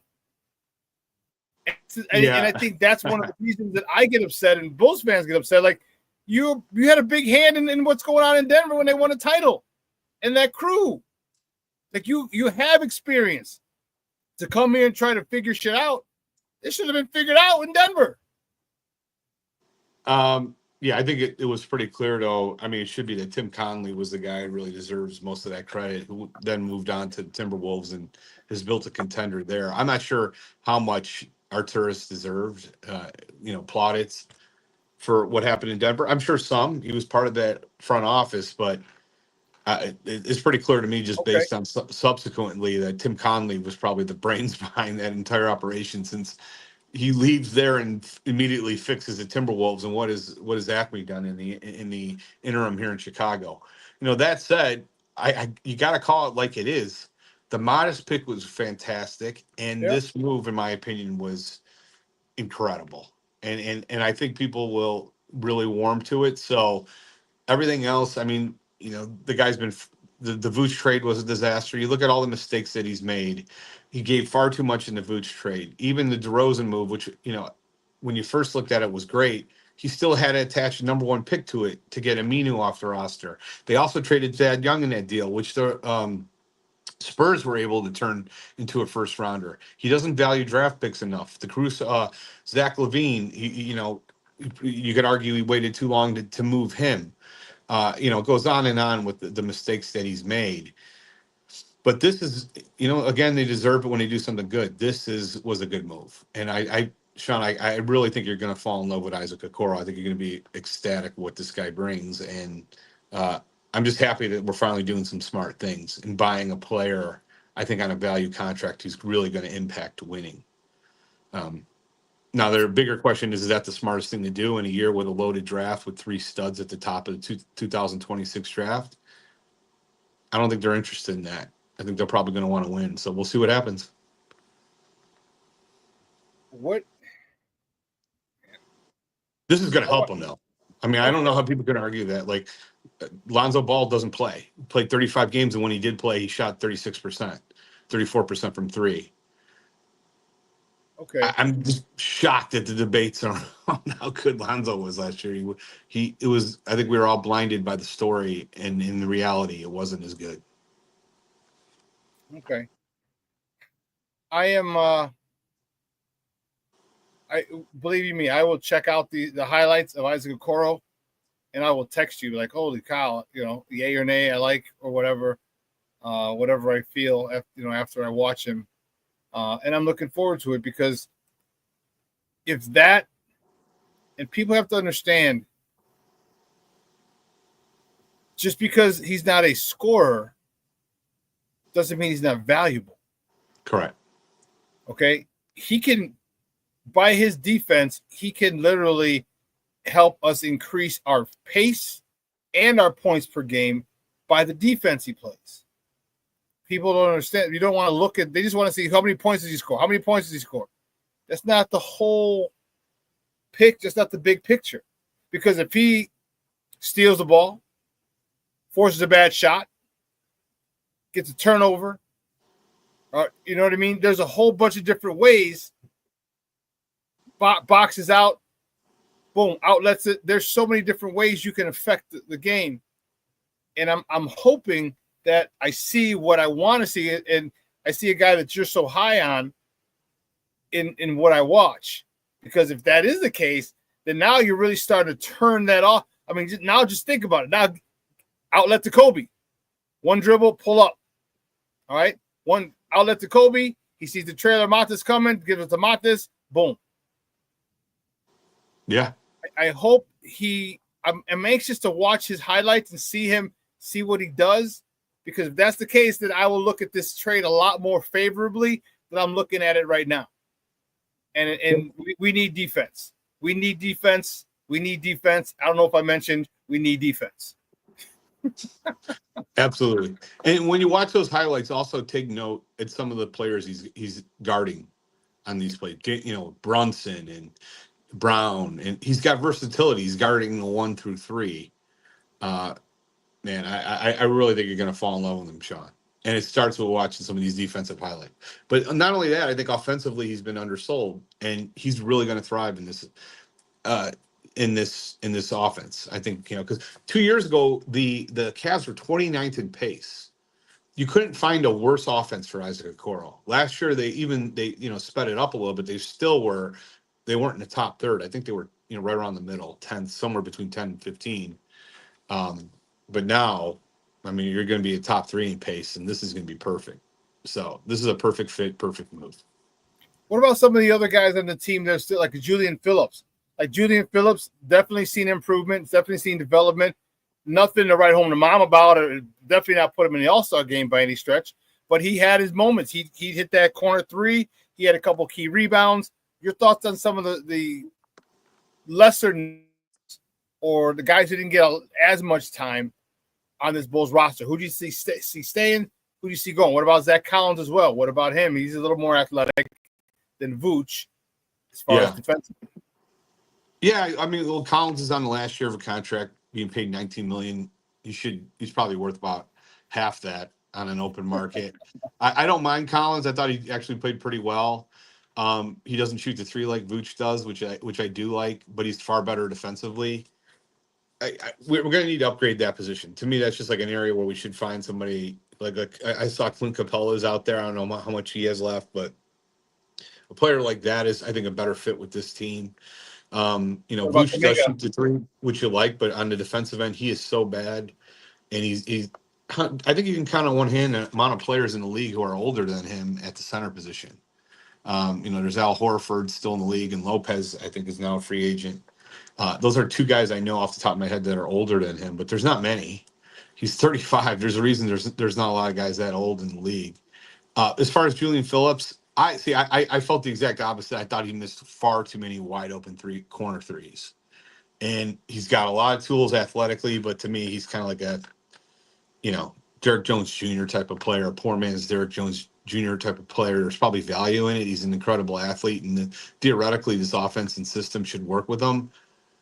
You got to be able to hit wide open corner threes. And I didn't think he hit it at the same level. The guy I'm probably most excited about, honestly, is Dalen Terry. I saw a huge amount of improvement from him. Hopefully, he can kind Another of one, yeah. And he's got some really nice.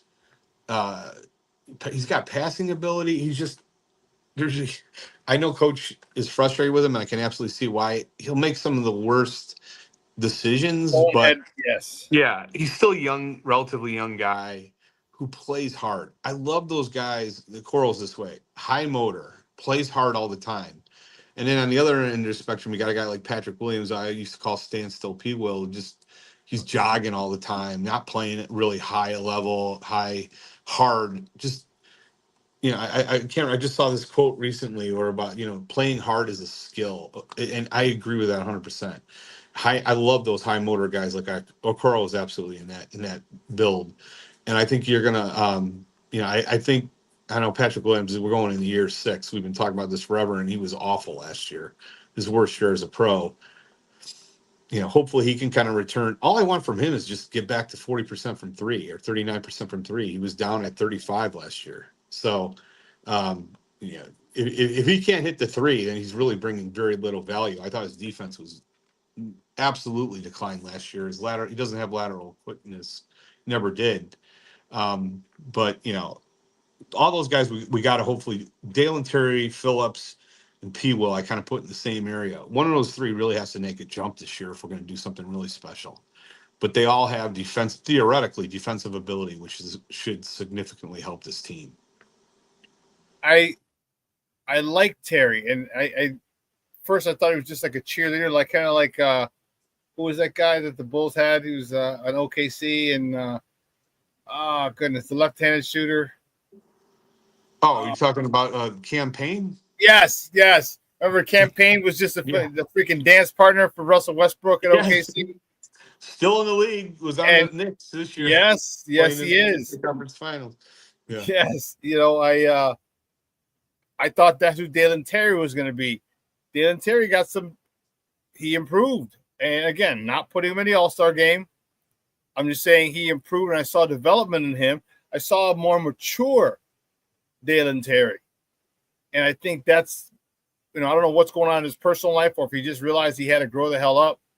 But I saw a lot more mature Dalen Terry, and I liked it. His athleticism is what was one of the biggest reasons we drafted him. He was running up and down the court making plays. I really like him, and I need him to take another step forward this year in being more reliable down the stretch, maybe. All right, because down the stretch you pull him out, like, all right, he's done.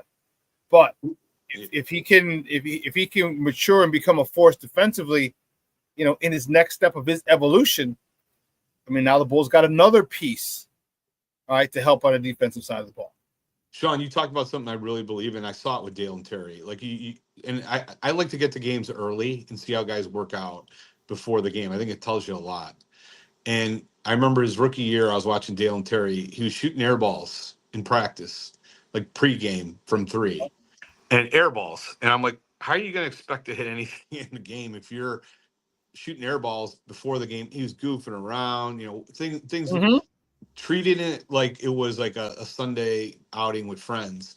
That's not how you got to be as a professional. This year I saw him, and that was like one of the first things I noticed. Focused, hitting shots in pregame, getting his shots up in pregame, like treating pregame like a business as opposed to a joke session. And I saw it, to be honest with you, I also saw it with Modest. He was kind of like where Dalen was. He was goofing around, playing. You can't do that at this level. You need to use that pregame as a time to get your act together and get focused on winning and playing the game of basketball to the best of your ability. I'm not saying not to have fun, but there's a huge difference between just goofing around and joking around and playing grab ass than actually getting out there and getting your shots up and really trying to do everything you can to perform well. And so I saw that growth from Dalen. I think we're going to see that from Modest too. And so I definitely agree with everything you said there. It takes a little bit of time for these young kids to get to the level where they need to be. One of the things that I said I don't know if I said it to you last week or who else I said it to, about the NBA shooting itself in the foot. Because you're letting these kids come out after 1 year, and they're not developed. All right, they're not developed. If they have a halfway decent season, and now you're giving these youngsters like Josh Giddey. I'm not saying he's going to be getting, probably $29-30 million, and he still really hasn't proven himself. That's just the NBA with these guys, giving these guys, wouldn't it behoove them, especially now with NIL, to keep the kids, have the kids stay in college, get developed, become fundamentally sound with coaching, with good coaching, and then come in the league, you're a lot better, you're a lot more of an asset as a player when you come in, because you had 2 to 3 or maybe 4 years of fundamentals of college coaching and understanding and possibly getting in the tournament and being in big games and understanding big moments and not kind of wilting under the pressure because you've gone through the tournament. And then you don't have to give these kids, because at that point, after the end of their first contract, we'll kind of see who you are.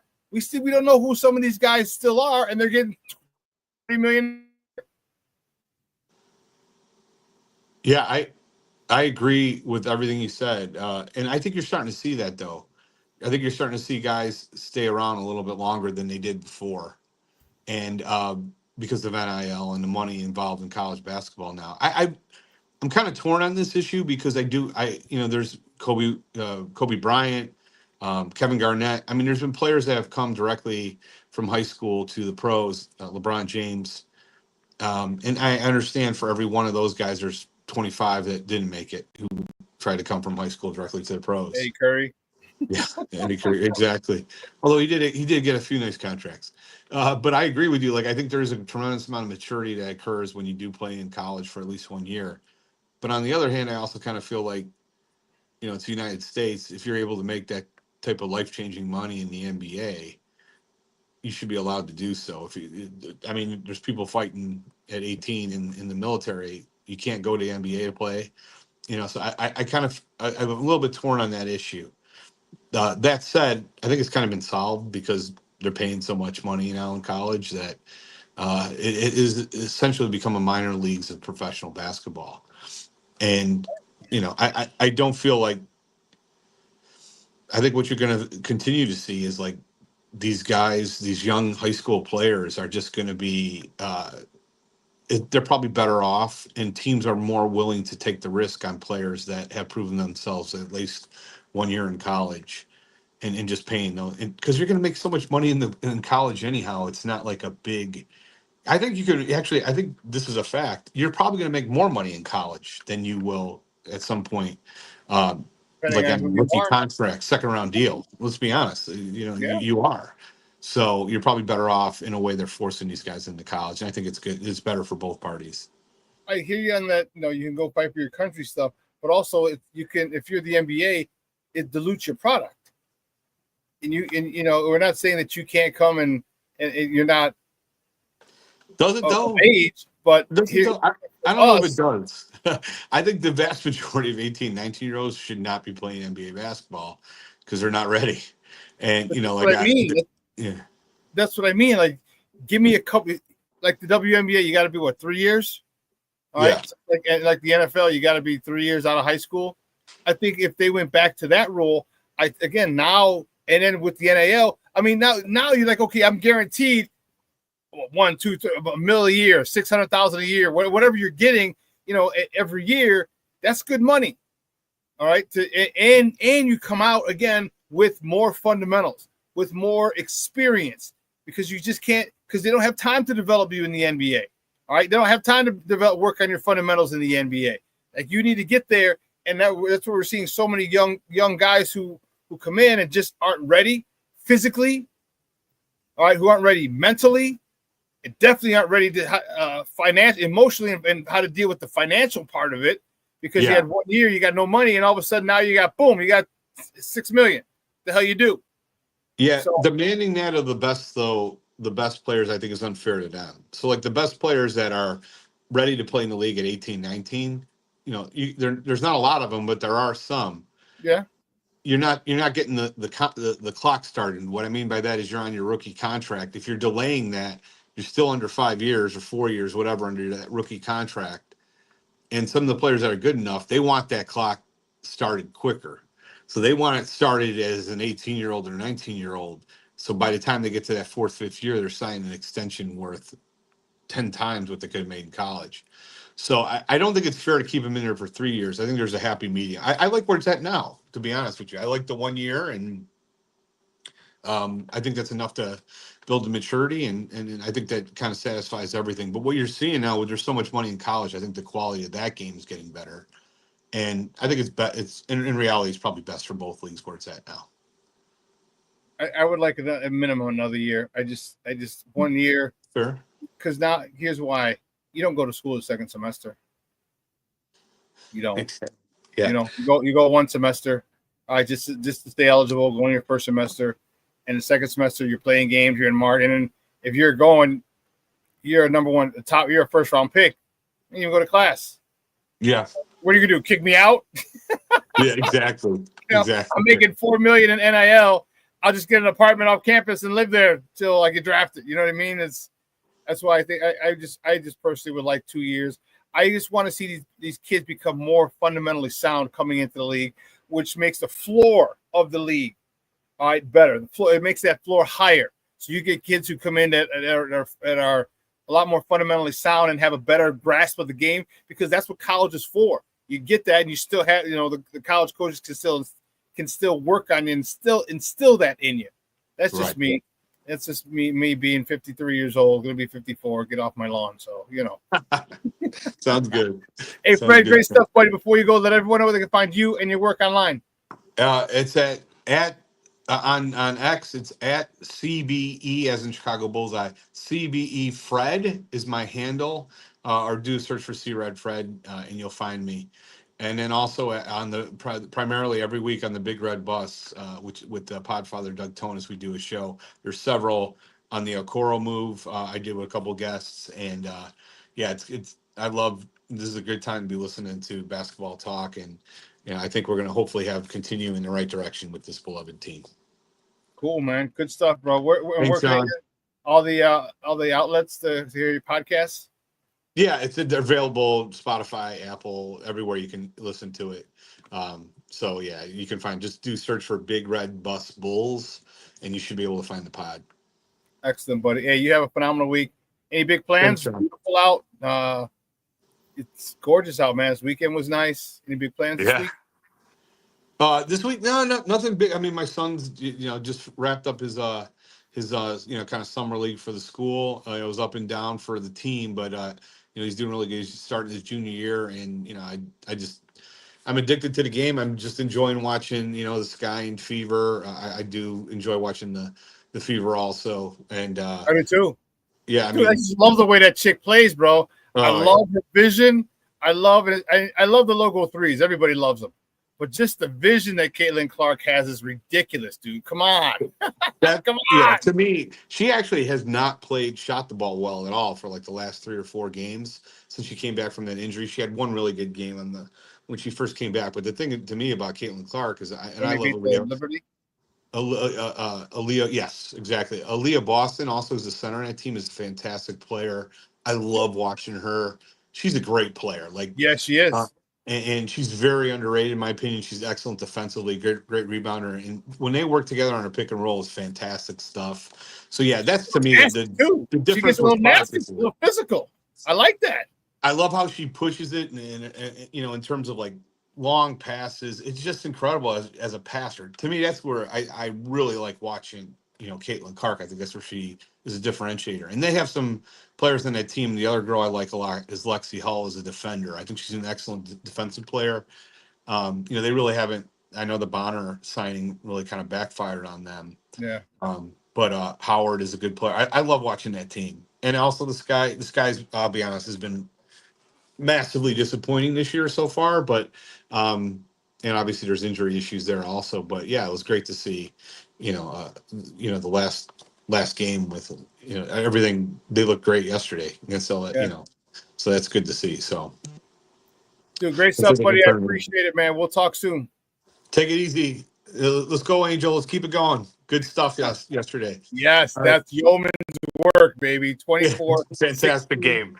And I want more of that. I want more of that. More. We got to finish. You know, that's my frustrations with her as a rebounder. She's elite, Rodman-esque, but just keep on working on an offensive game, and it was great to see yesterday. So, yeah, all right, buddy. We'll talk soon. Take it easy, Shawn. All right, guys. That's the Red Fred. That's Fred Pfeiffer from the Big Red Bus, ChicagoBullseye.com. Great stuff, man. Listen, 2 hours is coming and going. I want to thank Fred for coming out talking Bulls basketball with us. And yeah, you know what? It's frustrating. All right, frustrating with our bullies, but we I don't know. He said, go look up Isaac Okoro, check out his highlights, and you will be excited. So I'm going to do that when I get back from picking up the warden. I'm going to do that and check out some of his highlights and go from there. But listen, I'm going to replay this tonight at 6 o'clock. So if you missed it, you can catch any part of that, any part that you missed at 6. At 12:15, Second City Sports with Akina McGee and Sidney Brown will take you on another 2-hour tour of Chicago sports. Rick, I love it, baby. I love it. He's like, have a great day, Shawn. FGB. You're damn right, Papa. FGB. So, guys, listen, have a phenomenal day. And I tell you this every single show. Let your loved ones know you love them because tomorrow is promised to no one. All right? It's a beautiful week here in the Chi.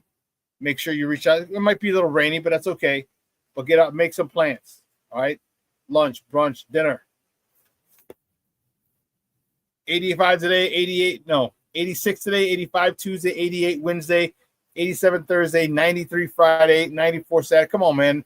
You got mid to high 80s. Get out there. Make plans with your people. Rooftops are open. They're bussing. Patios are open. They're bussing. All right? Get out there. Meet up for drinks, lunch, brunch, dinner, breakfast if you have to. Do it. All right? I guarantee you and your people will both be happy. All right? So I got to get out of here. I got to go pick up the warden. She's wearing her brand new, one of her new outfits that she got from CrossFit, from her party to CrossFit. So she's all fired up. So I got to go pick her up, and then I come back and check out the highlights. All right. But for everyone here at Sports Zone Chicago, guys, I'm your boy, the SuperBack, Shawn Sierra. You have a phenomenal day. Your boy is out.